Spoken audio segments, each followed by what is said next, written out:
Ealing கனகதுர்க்கி அம்மன் ஆலயத்திலே அம்பிகையினுடைய சன்னிதானத்திற்கு முன்பாக நின்று கொண்டு வருகின்ற மகோற்சவ விழாவினை பற்றி அம்பிகை அடியார்களுக்கு ஒரு அறிவித்தலை மேற்கொள்ள வேண்டும் என்ற நோக்கத்தோடு அந்த அறிவித்தலை மேற்கொள்கின்றோம்.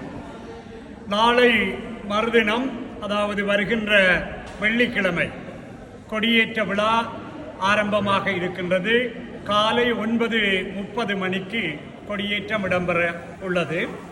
அதற்கு முன்னோடியாக நாளை மறுதினம் வியாழக்கிழமை மாலை அதற்குரிய பூர்வாங்க ஆரம்ப விழாவாக விநாயக பூசை இடம்பெறும் என்பதனை தெரிவித்துக் கொள்வதோடு, உங்களுக்கு எல்லோருக்கும் தெரியும், கிராம சாந்தி என்று அன்போடு அழைப்பார்கள். அந்த கிராம சாந்தியும் அதற்குரிய